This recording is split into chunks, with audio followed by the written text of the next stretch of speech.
Hello students, we are going to continue our same chapter, chapter 4 from civics, growing up as boys and girls. So in the same sequence, we will start our chapter, growing up as boys and girls. In the previous video, we have already discussed about how our society distincts between boys and girls as growing up as a boys and girls. So we already discussed about the Samau Island, growing up as male in the Madhya Pradesh in 1960. And one more example from the storyboard, my mother does not work. We already discussed about all these. So now we are going to continue lives of domestic worker. In the story above, Harmeet's mother was not the only one who did the housework. A lot of work was done by Mangala, their domestic helper. Many homes, particularly in towns and cities, employs domestic workers. They do a lot of work, sweeping and cleaning, washing clothes and dishes, cooking, looking after young children or the elderly. हम जैसे बात कर रहे थे कि केवल हरमीत की mummy ही काम नहीं करती, बल्कि ऐसे बहुत सारे लोग हैं जो घर के काम भी करते हैं. A lot of work was done by Mangala. Here a name was given है मंगला. एक है जो डोमेस्टिक हेल्पर है, वो भी कई काम करती है और मोस्टली सिटीज में या टाउन्स में देखा गया है कि डोमेस्टिक वर्कर्स को हम एम्प्लॉय करते हैं जो हमारे घरों के बहुत से काम, चाहे वो घर की सफाई हो, कपड़े धोने हो, बर्तन धोने हो, खाना बनाना हो, बच्चों की देखभाल करनी हो, या हमारे घर में जो बुजुर्ग हैं उनकी देखभाल करनी हो. तो वो सारे काम कौन करते हैं? डोमेस्टिक हेल्पर्स जो हम रखते हैं, एम्प्लॉय रख करते हैं, वो सब हमारी हेल्प करते हैं. और एक चीज और अगर आपने नोट की हो तो क्या होगा, most domestic workers are women. Mostly जब ये देखा गया है कि ज्यादातर डोमेस्टिक वर्कर्स कौन होते हैं, वो है वुमेन, मीन्स औरतें रहती हैं. समटाइम्स इवन यंग बॉयज और girls are employed to do this work. Wages are low as domestic worker does not have much value. लेकिन जब हम इनको देखते हैं कि केवल यंग औरतें ही नहीं है, बल्कि कुछ यंग बॉयज जो हैं वो भी रहते हैं काम के लिए. इनके वेजेस जो है, जिनको हम पैसे देते हैं काम के, वो बहुत कम होते हैं. क्यों? क्योंकि इनके काम की कोई वैल्यू नहीं, ज्यादा वैल्यू नहीं गिनी जाती कि हाँ इनका काम कितना इम्पोर्टेंट है. बहुत वैल्यूएबल, लेकिन हम उसको उतनी वैल्यू नहीं देते. Our domestic workers' day can be begin as early as 5 in the morning and ends at late at 12 at night. जब हम किसी भी डोमेस्टिक वर्कर की बात करते हैं तो वो सुबह 5 बजे से उसका काम शुरू हो जाता है और रात में लगभग 12 बजे तक उसका काम चलेगा. Despite the hard work they do, their employees often do not show them much respect. Domestic helpers या डोमेस्टिक वर्कर्स इतने काम के बावजूद भी जो उनके मालिक होते हैं उनको कोई आदर सम्मान नहीं देते कि उनके साथ अच्छे से बात भी करें. This is what Milani, a domestic worker, had to say about her experience of working in Delhi. और ये किसका? हम लोग नहीं, एक डोमेस्टिक वर्कर है जो दिल्ली में काम करती है, जिसका नाम क्या है? मिलानी. वो बताती है कि जो उसके मालिक थे, हाउस ओनर थे जिसके घर में वो काम करती थी, वो कैसे उसके साथ बिहेव करते थे. वो अपने एक्सपीरियंस को शेयर कर रही है. My first job was with a rich family that lived in the three-storied house. The Mem Sahab was very strained as she would shout to get any work done. बताती कि जो उसका पहला experience क्या था, जिस घर में उसने पहली बार काम किया, 3 मंजिल घर था वहां पे.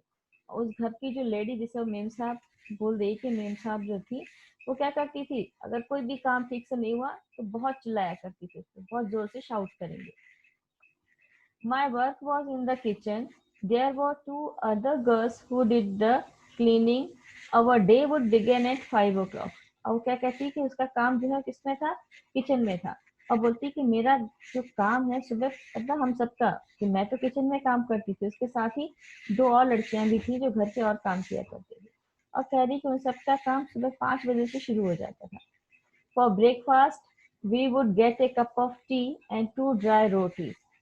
वो कह रही है कि जब नाश्ते में उनको क्या दिया जाता था, सुबह 5 बजे से काम करना, लेकिन ब्रेकफास्ट में 1 कप चाय और 2 रखी हुई रात की जो बासी रोटियां रहती है ना, सूखी हुई एकदम, तो वो रोटियां दी जाती थी ये खाने के लिए चाय के साथ। We could never get a third roti. In the evening, when I cooked the food, the 2 other girls would beg me to give them an extra roti. और 2 रोटियों से ज्यादा, मतलब तीसरी रोटी उन्हें कभी भी नहीं दी गई। शाम को जब वो खाना बनाती थी तो जो और 2 लड़कियां काम कर रही हैं उसके घर में, वो मतलब उनसे प्रार्थना करती थी एक तरह से कि भीख सी मांगती हैं कि हमें ज्यादा खाना दे दो, हमें ज्यादा भूख लगी है तो ज्यादा दे दो हमें खाने के लिए। I would secretly give it to them and make an extra one for myself. We were so hungry after working through the day, we could not wear chappals in the house. In the winter, our feet swell up with the cold. I used to feel scared of the Memsai, but I also felt angry and humiliated. Did we not work all day? Did we not deserve to be treated with some respect? और क्या कहती है कि जब वो बच्चियां 2 और बच्ची काम करती थी, वो लोग शाम को जब वो खाना बनाती थी मिलानी, उससे बैग मतलब प्रार्थना करेंगे हमारे लिए और रोटी बना दो, तो वो छुपा कर उन दोनों लड़कियों को ज्यादा रोटी दिया करती थी और अपने लिए भी 1 या 2 रोटी छुपा कर एक्स्ट्रा बना लेगी।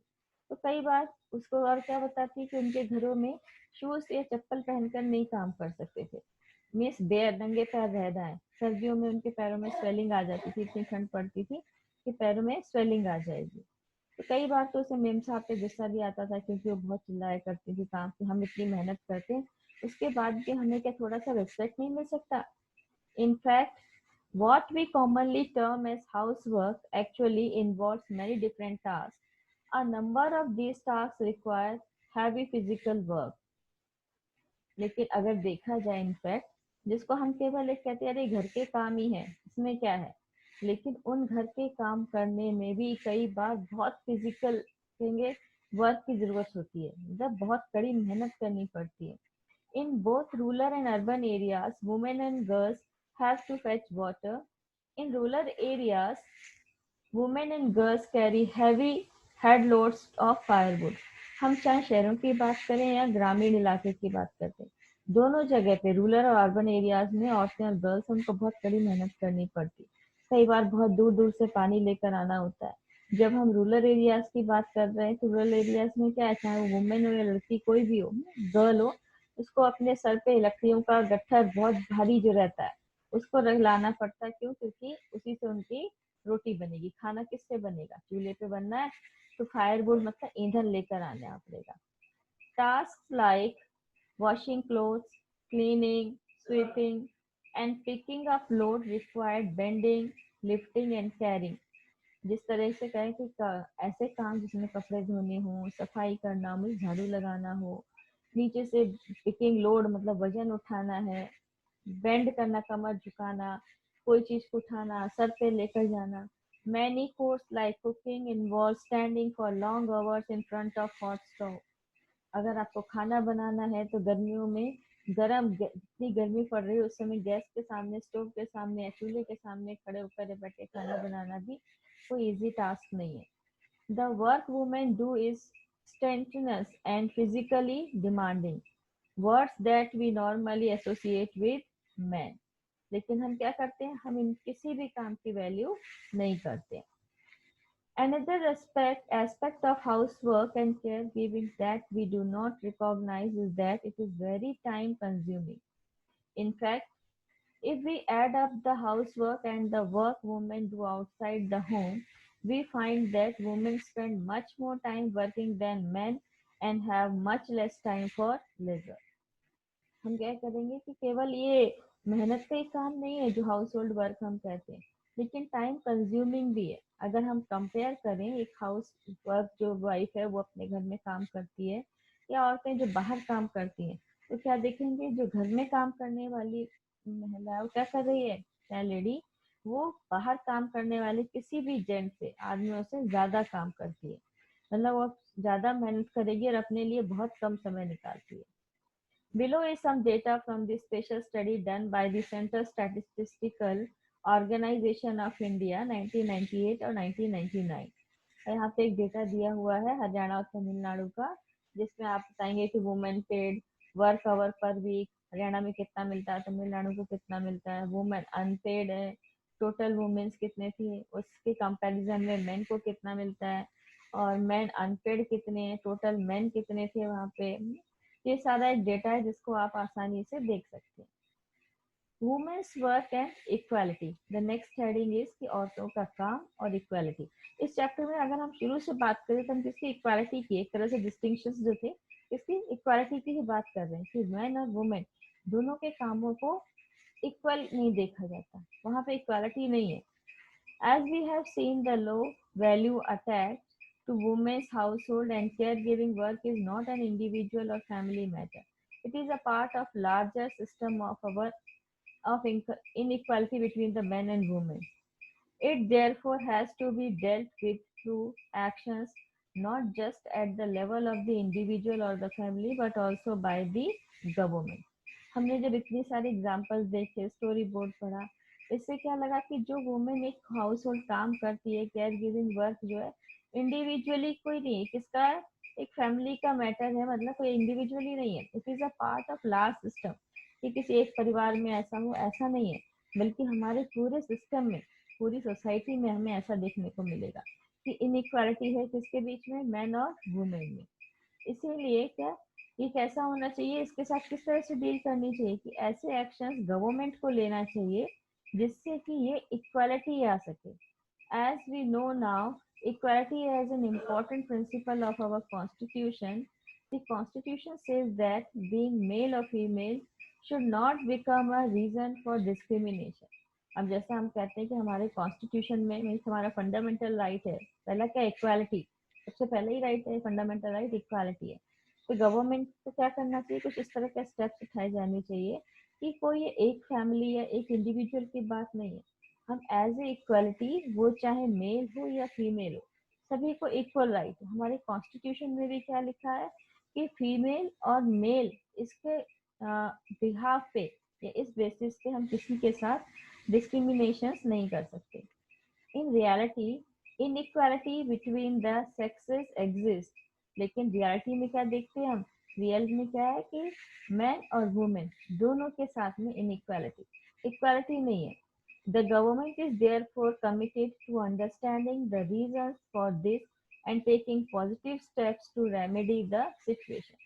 इसीलिए गवर्नमेंट को अब ये देखना चाहिए कि इसके क्या रीजंस हैं और इनके पॉजिटिव स्टेप्स क्या हो सकते हैं कि ये जो है इसको खत्म, सिचुएशन जो है इसको कैसे हम रेमेडी, मतलब कोई एक अलग तरीका निकालें जिससे कि पूरे सोसाइटी में, पूरे समाज में इक्वालिटी आ सके।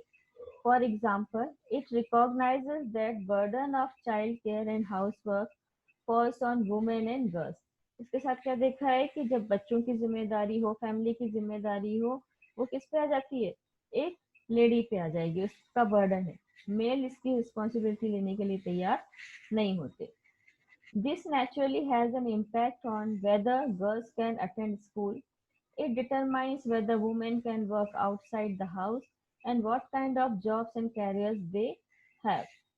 और एक चीज और देखा गया है, जब हम बात करते हैं कि अलग अलग जेंडर्स के अकॉर्डिंग, कि जेंडर के बेसिस पे डिस्क्रिमिनेशन हो रहे हैं, तब जॉब अपॉर्चुनिटीज देखते हैं, हम अपना करियर चुनते हैं, तो करियर में भी क्या होगा, मोस्टली डॉक्टर्स, जो बॉयज हैं वो क्या बोलेंगे, हम इंजीनियर बनेंगे, डॉक्टर बनेंगे, पायलट्स बनेंगे, लेकिन गर्ल्स ज्यादातर कैसे काम करती हैं, बोले हम नर्स, उनके क्या रहते हैं, नर्स बन जाएंगी, टीचर बन जाएंगी, इस तरह के काम गर्ल्स यूज करती है। कि जब हम कैरियर चूज करते हैं तो हमारी सोसाइटी में शुरू से ही हमारा माइंड मेकअप ऐसा कर दिया होता है जिसमें हम अपने कैरियर को भी अलग तरह से देखते हैं। So this naturally has an impact on whether the girls can attend school, that determines whether women can work outside the house and what kind of jobs and careers they can have. The government has set up Anganwadi for child care centers in several villages or in country. The government has passed laws that make it mandatory to for organizations that have more than 30 women employees to provide fresh facilities. Means government ने एक और कहा है कि जिस जगह पे, किसी भी इंस्टीट्यूट में या जिस जगह पे 30 वुमेन काम करती हैं, तो वहाँ पे एक क्रश होना चाहिए कि उनके जो छोटे बच्चे हैं, मीन्स झूला घर जिसे बोलते हैं, उनकी देखभाल के लिए गवर्नमेंट ने लेडीज के लिए ही आंगनवाड़ी सेंटर्स भी बनाए हैं गांव में. The provisions for crèche helps many people to take up employment outside the home. It also make it possible for more girls to attend school. और अगर क्रेच की फैसिलिटीज दी गई है तो इससे क्या होता है, ज्यादातर जो महिलाएं हैं उनको अपॉर्चुनिटी मिलेगी वो घर से बाहर निकल के काम कर सके. साथ ही साथ ज्यादा से ज्यादा लड़कियां क्या होगा स्कूल जा पाएंगी. अगर ऐसा नहीं होगा तो उन्हें क्या होगा, अपने छोटे सबलिंग्स हैं उनकी केयर करने के लिए क्या करते हैं, फैमिली मेंबर्स बोलेंगे नहीं तुम घर में ही रहो, आपको क्या करना है अपने छोटे भाई बहनों की देखभाल करनी है. तो ये था बेटा हमारा chapter 4 from civics, growing up as boys and girls. I think you all have understood very clearly. If you have any doubt, you can contact me on my personal number. So thanks, Vita.